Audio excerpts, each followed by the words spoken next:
Hi!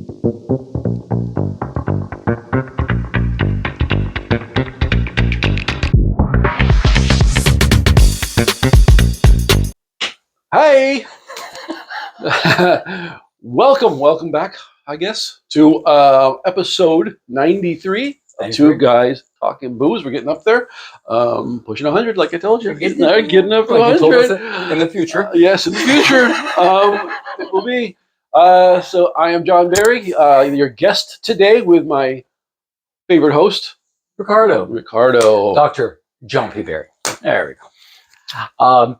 So John, welcome back. Well, thank you. It's good to be back again. Yeah. Seems like So we were discussing with it's a long time. We were discussing with Andres possibly in the future. Yeah. Time is not linear. Right. And not in the world, not in the Boozerverse. So not in the Boozerverse. By the way, my bestie Veronica, she texted me the Boozerverse.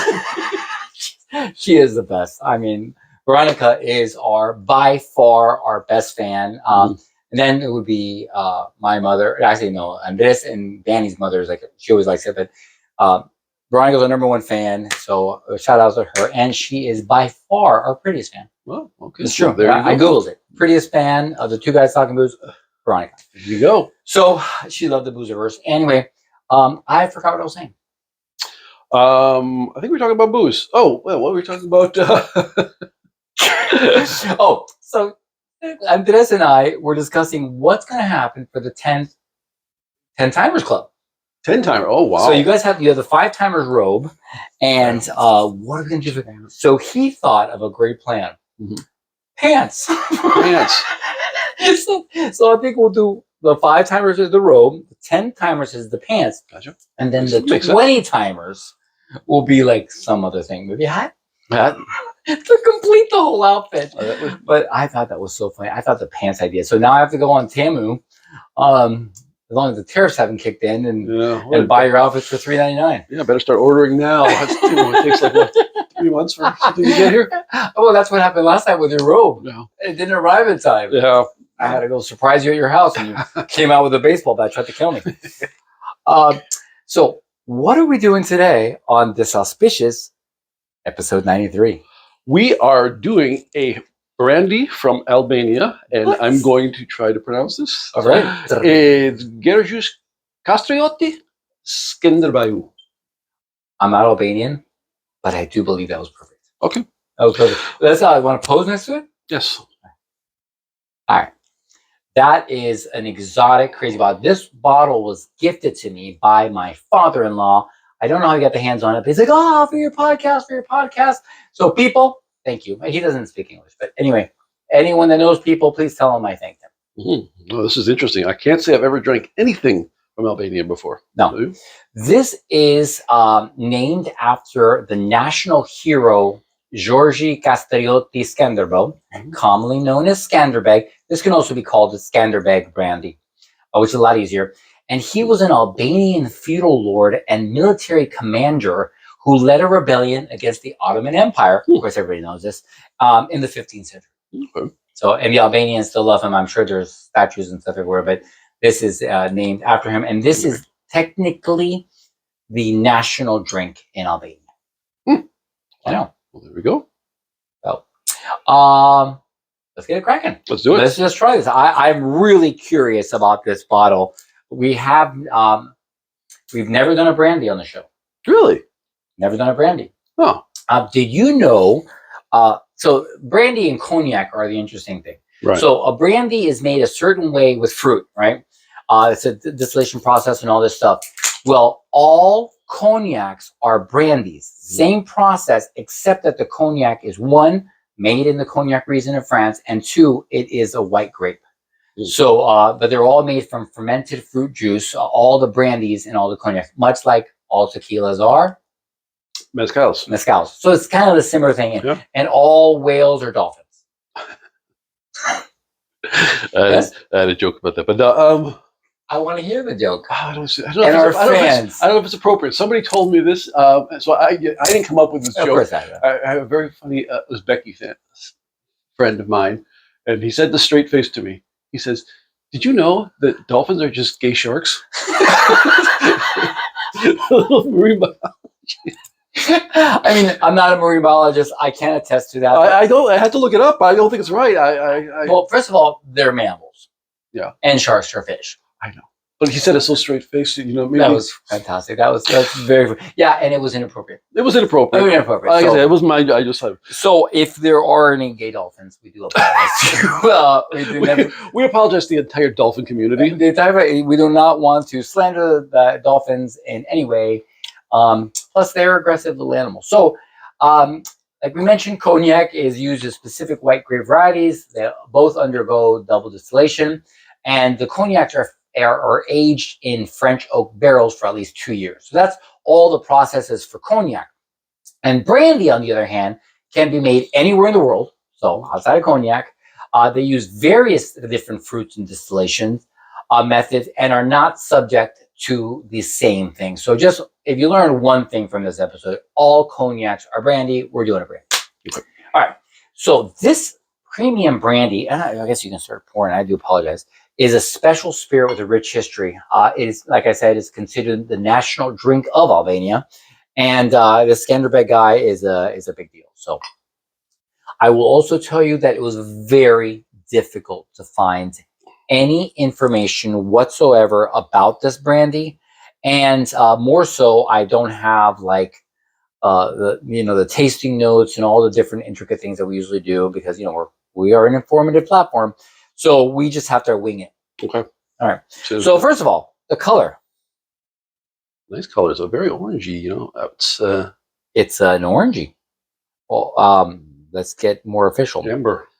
An orange amber. It's an amber. What's an amber color? It's an amber, but there is definitely a golden hue. Yeah. That's all us. That's all us.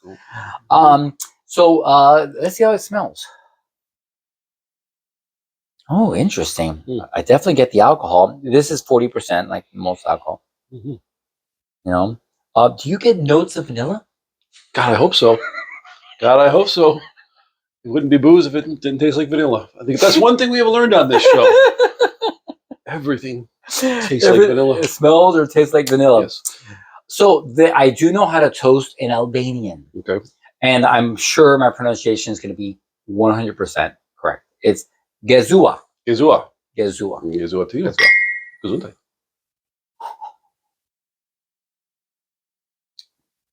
Oh. It's not bad. That's strong. So it says here that this brandy is known for its rich, mellow taste. Yeah. It's mellow. I smell. I don't find it harsh. It doesn't kick you in the nuts. It's basically no. It's interesting.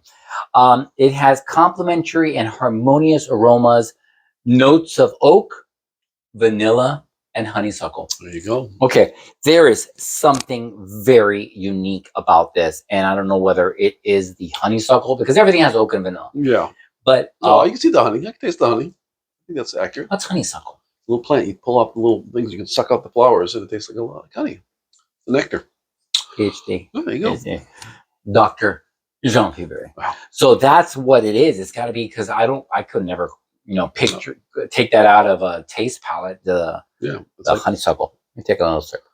It's like nectar. I don't see how that's mellow at all. It's pretty strong. No? Huh. This particular bottle is a VSOP, which means very superior old pale, indicating that it has been aged for at least 5 years. Do you think that's what it is? Look at the legs. Tremendous legs on this thing. I've also been described as a very superior old pale. Very nice. I've heard that. Yeah, I've heard that. This Skenderbeg brandy is available in various bottles. You can get it 0.7. I think it's a 0.7. 0.75 and 1 liter. And the prices can vary depending on the retailer and region, obviously. But generally, they range around $20 to $55 for this type of bottle. What it is it can be found in liquor stores in Europe as well as some online, but to find it in the U.S., impossible. Like I don't know how you got the hands on this, but this is fun, and thank you so much. Something totally different for the show. Do you want to know some fun facts about Albania? Oh God, I would love to. Oh God, I would love to. Yes. Okay. Albanians nod their heads to say no. This is no. And they shake their heads to say yes. I also have an inappropriate joke for that one, but never mind. Okay. I have to hear it now. So this is no, and this is yes. That's crazy, Albanians. You can do a lot of trouble in Albania, I'm guessing then. Yeah. Oh, is this like a rape? I'm just saying. Also, Mother Teresa was Albanian. Mother Teresa was Albania's most famous citizen. She was born in Skopje, now it's called North Macedonia, to an ethnic Albanian family. Mother Teresa. Actually, I had no idea where she was from. Yeah, I never thought about it, actually. The closest I've been to Albania is Dubrovnik in Croatia. That's the closest. And then there's Dubrovnik, and then you go down the coast of the Adriatic, and you have Montenegro, and then boom, Albania. So it's delicious. Closest I've been is Baltimore. Baltimore. Yeah. Okay, yeah. It's kind of close. That's where they filmed The Wire. Yeah. He's been all over here. He goes to Germany all the time. Okay. Like we go to Orlando, he goes to Germany. It's like that. So you picked out this book. Well, yeah. You didn't have any Albanian books. I don't. So we had this discussion before the show about whether there might be vampires in Albania. I know that they come mostly from Romania, the famous Vlad the Impaler, Dracul, and all of that. And we started thinking geography. So it turns out that, it's a couple countries away. But my theory is that Albania is where vampires go to hit the beach. You only learn this stuff here on the Two Guys Talking Booze video podcast. You heard it first. Yes. Romanian vampires go to Albania for the beach. Yep. Cheers. And I love the thought process. I'm not going to lie. Thank you, everyone, for joining us for episode 93 of the Two Guys Talking Booze video podcast, where we did a Skenderbeg premium brandy. I cannot pronounce it. Gjergj Kastrioti Skënderbeu. He did it amazingly. Gjergj Kastrioti Skënderbeu. This guy, amazing. It's putting me to shame. You know what? I shouldn't even be in the show. It should just be him by himself.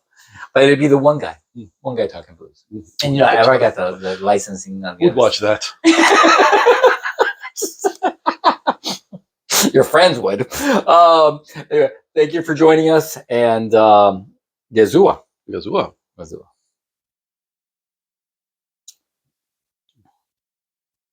I think it's fairly mellow. Do you think it's strong? Yeah, it's very strong as you make those faces of death. Yeah.